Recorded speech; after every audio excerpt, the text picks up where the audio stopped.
సలాం అలైకుం.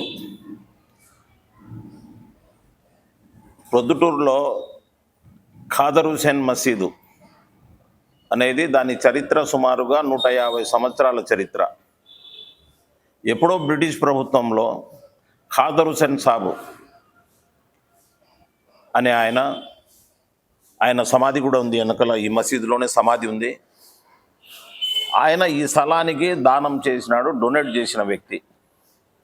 ఇప్పుడు ఆయన మునిమన్వళ్ళు 4వ తరం అర్షద్ కానీ నౌషాద్ కానీ వాళ్ళు ఉన్నారు. ఈ మసీదు స్టార్టింగ్లో చిన్న ఒక గూడు మీద మాదిరి కట్టుకొని, దాని తర్వాత ఈ వీధి వాళ్ళు అంటే ఇక్కడ ఒక ఆయన ఎస్ఐగా పనిచేస్తున్నారు, ఎస్ఐ మదార్ సాబ్ అని. ఆయన మా పిల్లప్పుడు మాకు చెప్పింది ఏమంటే, నేను రాళ్ళు మోసినాను ఈ మసీదుకు, నేను కట్టినానని మాకు చెప్పించాడు ఆయన. అట్లా వీధిలో ఉండేటోళ్ళే రాళ్ళు మోసి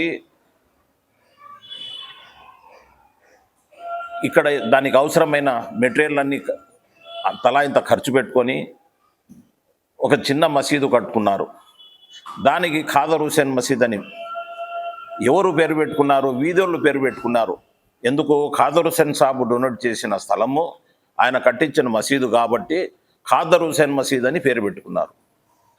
ఇక్కడ దగ్గర 6,000 నుంచి 7,000 జనాభా కలిగిన ఈ ప్రాంతాలు, ఈ వీధులు ఉన్నాయి. ఇక్కడ దీనికంతా ఖాదర్ హుసేన్ మసీద్ వీధులే అంటారు. ఇక్కడ ఉండే వ్యక్తులంతా దీనికి పాటుపడి శ్రమదానం చేసిన వాళ్ళు ఉన్నారు,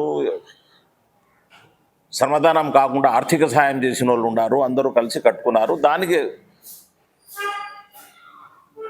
ఒక 20 ఏళ్ళకు ఒక రూపు, ఒక 50 ఏళ్ళకు ఒక రూపు, ఇప్పుడు ఒక రూపుకు అట్లా స్టెప్ బై స్టెప్ దీనికి డెవలప్ చేసుకుంటూ వచ్చినాం. ఏదన్నా ఉంటే మేనేజ్మెంట్ ముందు చేసిన వాళ్ళు ఎవరైనా అవకతవకలు చేసింటే జరిగి ఉండొచ్చు, కానీ మా అందరి ధ్యేయం మట్టుకు ఒకటే, ఇది వక్ఫ్ బోర్డు ప్రాపర్టీ కాదు.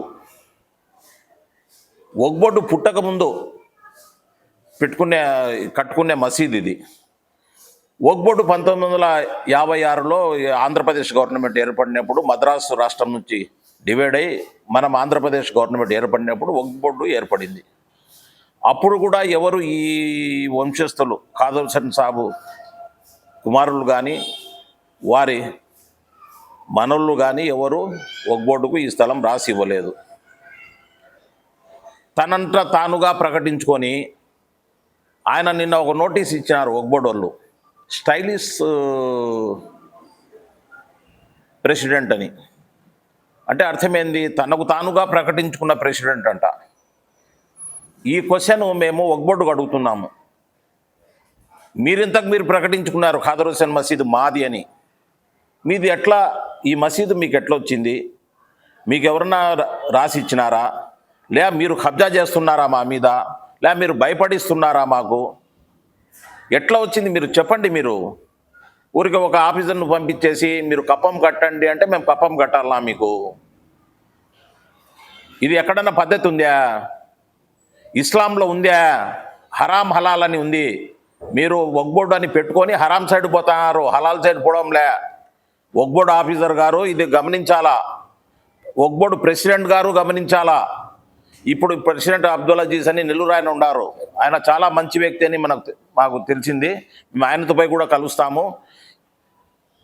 అయితే కొంతమంది డైరెక్టర్లు ఏమున్నారంటే, ఏ గవర్నమెంట్ వచ్చినా కానీ వాళ్ళే ఉంటారు, ఇక్కడ అధికారం చెలాయిస్తూ అంటారు. ఏ గవర్నమెంట్ వచ్చినా కానీ ఎవరు కబ్జాలు చేసినా కానీ వాళ్ళకి ఏం భయం లేదు, వాళ్ళకు భరోసా ఇస్తూ అంటారు. మోడంపల్లెలో ఒక సర్వే నెంబర్ ఉంది, 261, 3 ఎకరాల 50 సెంట్లు స్థలం దగ్గర. దానికి పరివర్తన అనే పేరుతో చేసి ఆ స్థలాన్ని కబ్జా చేసి ఒక ఫ్యామిలీ కబ్జా చేసింది. ఆ ఫ్యామిలీకి ఇప్పుడుండే డైరెక్టర్ కానీ వైసీపీలో కానీ టీడీపీలో కానీ వాళ్ళే ఉంటారు పెత్తనం, వాళ్ళకి సపోర్టు. వాళ్ళకి ఎవరికన్నా వక్ఫ్ బోర్డుకు మంచి చేయాలనుకుంటే 261 సర్వే నెంబర్ను స్వాధీనం చేసుకొని చూపించమనండి. ఆ డైరెక్టర్ కాళ్ళు నేను పాలతో కడిగి నేను నమస్కరిస్తా, ఆయన కాళ్ళు పట్టుకుంటా వక్ఫ్ బోర్డు ఆస్తులు కాపాడినందుకు. కానీ ఆ డైరెక్టర్ వ్యాపారి 30 లక్షలు పెట్టి వక్ఫ్ బోర్డు డైరెక్టర్గా తెచ్చుకున్నాడు.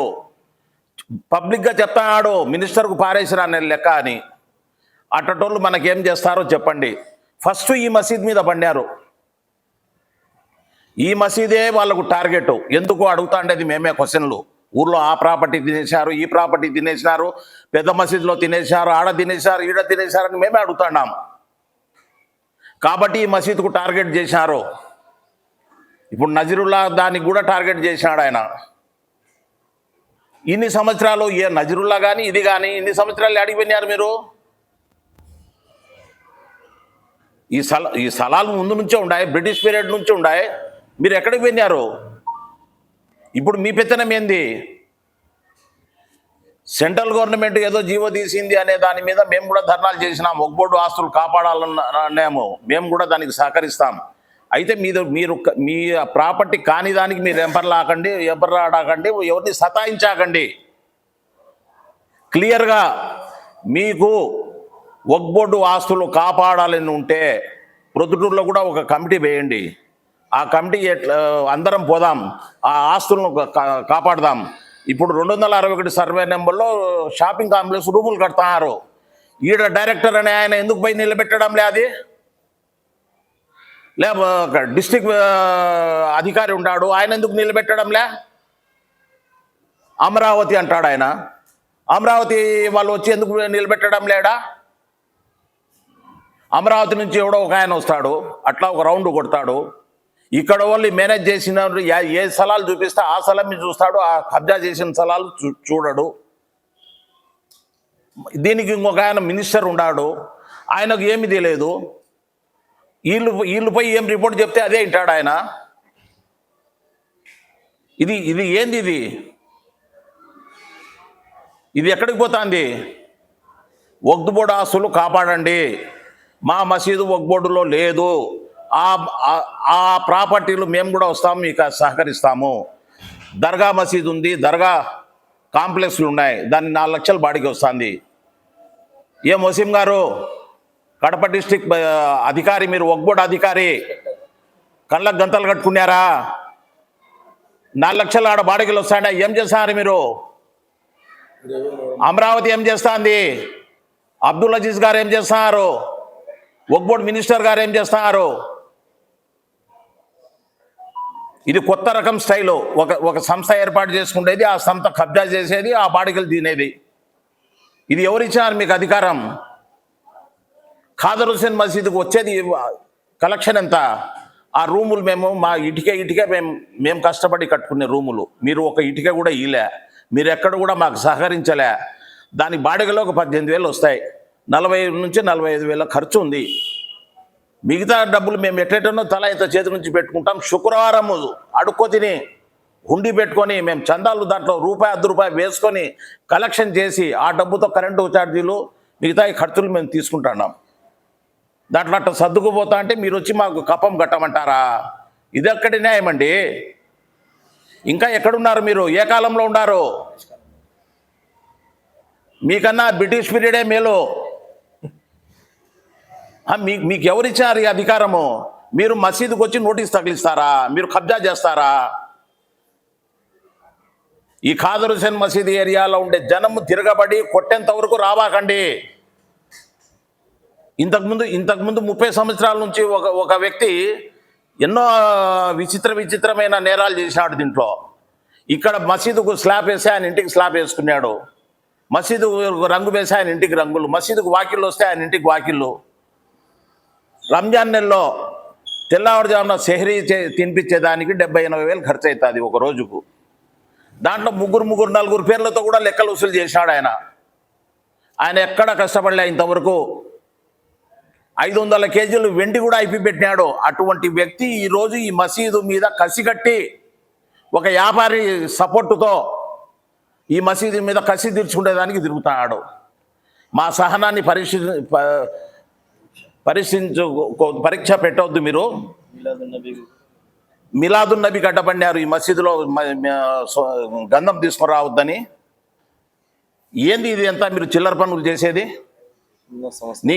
ఈ మసీదు మీద ఎందుకయ్యా నీకు ఎంత కక్ష? నీకు నీకు నీకు బిచ్చ పెట్టింది ఈ మసీదు నుంచే నువ్వు బతికినావు ఇన్ని రోజులు. నీకెందుకు అంత కక్ష? ఇటువంటి పనులు ఇంకా చేయకు, వీడికి మానుకో. లేకుంటే ఈ ఖాదర్ హుస్సేన్ మసీదు ఏరియా ప్రజలు తిరగబడే రోజు వస్తుంది. ఒక బోర్డు మీద కూడా మీరు ఎవరో చిల్లర మనుషులు మాటలు విని ఈ మసీదు కాడికి వస్తారా? ఈ మసీదులు ఏముందయ్యా? ముందు దర్గా మసీదు కాడికి పో, ముందు మోడంపల్లి మసీదు, ఈ ఆస్తులు రక్షించు, మళ్ళీ ఇక్కడికి రా, దాని గురించి మాట్లాడదాం. మాది ఏదన్నా తప్పు ఉంటే మేము తల ఉంచుతాం. ఖాదర్ హుస్సేన్ మసీదు ఏరియా ప్రజలు ముసల్లీలు ఏం చెప్తే అది వింటాం. ప్రొద్దుటూరు ప్రజలు దీని మీద ఏం చెప్తారు తెలుసా? అసలు మీరు ఇక్కడికి ఎందుకు రానిచ్చారు? ఒక్కబోర్డు అధికారికి ఎవడో పుచ్చకాయలు ఉన్నాడంట కదా, వానికి కూడా ఎందుకు రానిచ్చారు? కొట్టండి అంటున్నారు. మేము అట్లా పోము. మేము శాంతియుతంగానే పోతాము. ఏదున్నా కానీ లా ప్రకారమే పోతాము. ఒక్కబోర్డు మా దగ్గరకు వస్తే కోర్టుకు పోతాము, హైకోర్టుకు పోతాం, ఎక్కడికైనా పోతాం. ఇప్పుడు రాష్ట్ర ముఖ్యమంత్రి గారు ఉన్నారు, చంద్రబాబు నాయుడు గారు, ప్రొద్దుటూరు ఎమ్మెల్యే ఉన్నారు. వాళ్ళ దగ్గరికి పోయి కూడా మేము న్యాయం అడుగుతాము. ఎందుకు ఇట్లా జరుగుతుంది, మా మీదనే ఎందుకు కక్ష కట్టినారు అని. కోట్ల రూపాయలు గోల్మాల్ చేసిన వాళ్ళు ఈడ వ్యాపారులు ఈడ ఒక్కబొడ్డులోకి దూరి ఇదంతా చేస్తున్నారు.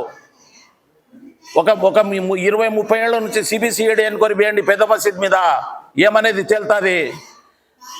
సిబిసిఐడి ఎన్క్వైరీ నెక్స్ట్ మీరు దీని మీద ఏదన్నా ఉంటే గినా ఇట్లనే చేస్తే చౌసరొల్లి స్వామి దర్గాలో సిబిసిఐడి ఎన్క్వైరీ పెద్ద మసీద్లో వేసేంత వరకు మేము నిరాహార దీక్ష కూర్చుంటామని తెలియజేసుకుంటున్నా.